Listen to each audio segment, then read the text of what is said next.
നമ്മളിപ്പോൾ കൊടുക്കുന്ന സാധാരണ കടയിനെക്കാട്ടിയും കറികൾ ഐറ്റങ്ങളും ഒരു കറി കൂടുതലുണ്ട്, കപ്പ കൊടുക്കുന്നുണ്ട്, ഇപ്പോൾ അഡീഷണലായിട്ട് പായസമുണ്ട്. നമുക്ക് മെയിനായിട്ട് ഇവിടെ തിരക്ക് വരുന്നത് ഉച്ചയ്ക്ക് രാത്രിയാണ്.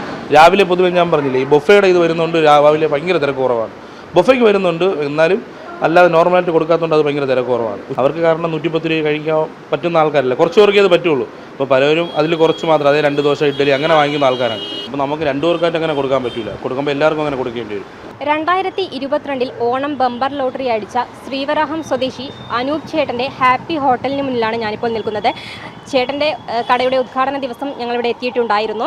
ഇപ്പോൾ എങ്ങനെയാണ് കച്ചവടമൊക്കെ നടക്കുന്നത്, നഷ്ടത്തിലാണോ അതോ ലാഭത്തിൽ തന്നെയാണോ പോകുന്നത് എന്നൊക്കെ നമുക്ക് അനൂപ് ചേട്ടനോട് തന്നെ ചോദിച്ചു നോക്കാം. ചേട്ടാ, എങ്ങനെയാണ് ഇപ്പോൾ ഹോട്ടലിൽ തുടങ്ങി 1 മാസം കഴിഞ്ഞു അല്ലേ? എങ്ങനെയുണ്ട് ഇപ്പോൾ കച്ചവടമൊക്കെ? നമ്മൾ കച്ചവടം മെയിൻ കച്ചവടം വരുന്നത് ഉച്ചയ്ക്കാണ് വരുന്നത്. രാവിലെ ബൊഫേ ഉണ്ട്, അതിൻ്റെ ആയിട്ടുള്ള കച്ചവടം ഉണ്ട്.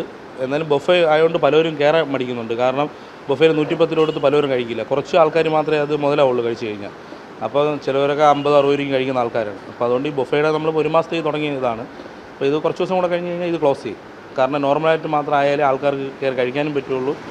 വേറെ എനിക്ക് വേറെ പ്രശ്നങ്ങളൊന്നുമില്ല ഇതിൽ. മെയിനായിട്ട് വരുന്നതെന്ന് വെച്ച് കഴിഞ്ഞാൽ ഇപ്പോൾ ഒരു 5 പേര് വരുമ്പോൾ അതിൽ 2 പേർക്ക് ബൊഫേ വേണ്ട. അപ്പോൾ നമുക്ക് 2 പേർക്കായിട്ട് അങ്ങനെ കൊടുക്കാൻ പറ്റില്ല, കൊടുക്കുമ്പോൾ എല്ലാവർക്കും അങ്ങനെ കൊടുക്കേണ്ടി വരും. അപ്പോൾ അതിൻ്റെ ഒരു ബുദ്ധിമുട്ട് കാരണം ബൊഫയുടെ അത് കുറച്ച് ദിവസം കൂടെ കഴിഞ്ഞാൽ അത് ക്ലോസ് ചെയ്യും നമ്മൾ. ഇപ്പോൾ എങ്ങനെയാണ് കട തുടങ്ങി 2 കട തുടങ്ങിയല്ലോ ഇപ്പോൾ, എങ്ങനെയാണ്, തൃപ്തനാണോ അതിൽ? ഈ ബിസിനസ് മുന്നോട്ട് കൊണ്ടുപോകാൻ തന്നെയാണോ ആഗ്രഹം? അതെ, കാരണം ഞാൻ ഫസ്റ്റ് തുടങ്ങിയ കട എനിക്ക് നല്ല രീതിയിൽ കച്ചവടം വന്നുകൊണ്ട് മാത്രമാണ് രണ്ടാമത്തെ കട തുടങ്ങാൻ കാരണം. അപ്പോൾ ഇതിൽ എനിക്ക് ഇവിടെ മെയിനായിട്ട് കച്ചവടം ഉച്ചയ്ക്കാണ്. ഉച്ചയ്ക്ക് ബിരിയാണിയിൽ എനിക്ക് നല്ല കച്ചവടം വരുന്നുണ്ട്. കാരണം ഊണിനെക്കാട്ടി ഊണിവിടെ എല്ലാ സ്ഥലങ്ങളിലും കൊടുക്കുന്നുണ്ട്. അപ്പം ബിരിയാണി ഓരോരോ വെറൈറ്റി ആയിട്ട് ബിരിയാണി കൊടുക്കുന്നത് നല്ല രീതിയിലൂടെ സെയിലാവുന്നുണ്ട്. അപ്പോൾ ഞാൻ കൂടുതൽ ഇനി ബിരിയാണിയിലോട്ട് കോൺസെൻട്രേറ്റ് ചെയ്ത് അത് മുന്നോട്ട് കൊണ്ടുവരാൻ നോക്കുന്നത്. എങ്ങനെയാണ് ഇപ്പോൾ റേറ്റൊക്കെ എങ്ങനെയാണ് ഭക്ഷണത്തിൻ്റെ? ഇപ്പോൾ തേങ്ങയുടെയും വെളിച്ചെണ്ണയുടെ ഒക്കെ വില കൂടുന്നതാണല്ലോ, അപ്പോൾ എങ്ങനെയാണ് ഭക്ഷണ സാധനങ്ങളുടെ വിലയും കൂട്ടുന്നുണ്ടോ?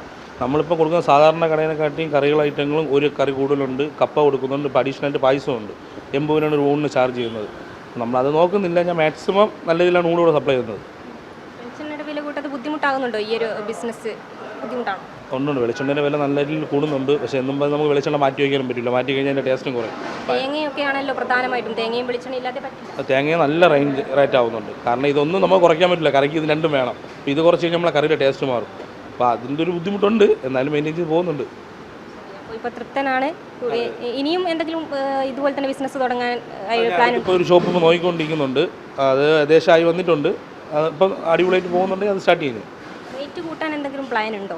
ഇപ്പോൾ ഒന്നും കൂട്ടുന്നില്ല, കാരണം ഇപ്പോൾ ഉടനെ റേറ്റ് കൂട്ടി കഴിഞ്ഞാൽ എനിക്ക് 10 കിലോ എന്ന് പറഞ്ഞിട്ട് അതാണ് മെയിനായിട്ട് ഞാൻ ഇപ്പോൾ കൂട്ടാത്ത കാരണം എന്ന് വെച്ച് കഴിഞ്ഞാൽ നമ്മളിപ്പോൾ കൊടുക്കുന്നത് നമുക്ക് മുതലാവുന്നുണ്ട്.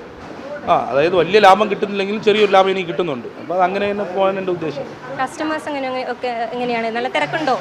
ഉച്ചയ്ക്ക് നമുക്ക് മെയിനായിട്ട് ഇവിടെ തിരക്ക് വരുന്നത് ഉച്ചയ്ക്ക് രാത്രിയാണ്. രാവിലെ പൊതുവെ ഞാൻ പറഞ്ഞില്ലേ ഈ ബൊഫയുടെ ഇത് വരുന്നുണ്ട്, രാവിലെ ഭയങ്കര തിരക്ക് കുറവാണ്. ബൊഫയ്ക്ക് വരുന്നുണ്ട്, എന്നാലും അല്ലാതെ നോർമലായിട്ട് കൊടുക്കാത്തതുകൊണ്ട് അത് ഭയങ്കര തിരക്ക് കുറവാണ്. ഉച്ചയ്ക്ക് രാത്രി നല്ല തിരക്കൂടെ വരുന്നുണ്ട്. പിന്നെ അഡീഷണലായിട്ട് പുതിയ ഡിഷ് ഞാൻ ആഡ് ചെയ്യുമ്പോൾ അതിനനുസരിച്ച് കച്ചവടത്തിന് മാറ്റം വരും. ബൊഫെ ഇനി നിർത്താൻ കാരണം എന്ന് വെച്ചാൽ ഈ ബൊഫെ ആൾക്കാർ മേടിക്കുന്നില്ല, അതുകൊണ്ടാണോ ഈ അല്ലെങ്കിൽ മുന്നോട്ട് പോയേനെ? അതായത് ഇവിടെ പട്ടണത്തിൽ കോവിലിൽ വരുന്ന ആൾക്കാർ ധാരാളം ലോഡ്ജുകളുണ്ട്. അപ്പോൾ പലരും ഇവിടെ കയറി വന്നിട്ട് ബൊഫെ ആകുമ്പോൾ അവരാരും കയറുന്നില്ല. അവർക്ക് കാരണം 110 രൂപ കഴിക്കാൻ പറ്റുന്ന ആൾക്കാരല്ല, കുറച്ച് പേർക്കേ അത് പറ്റുള്ളൂ. അപ്പോൾ പലരും അതിൽ കുറച്ച് മാത്രം, അതേ 2 ദോശ ഇഡ്ഡലി അങ്ങനെ വാങ്ങിക്കുന്ന ആൾക്കാരാണ്.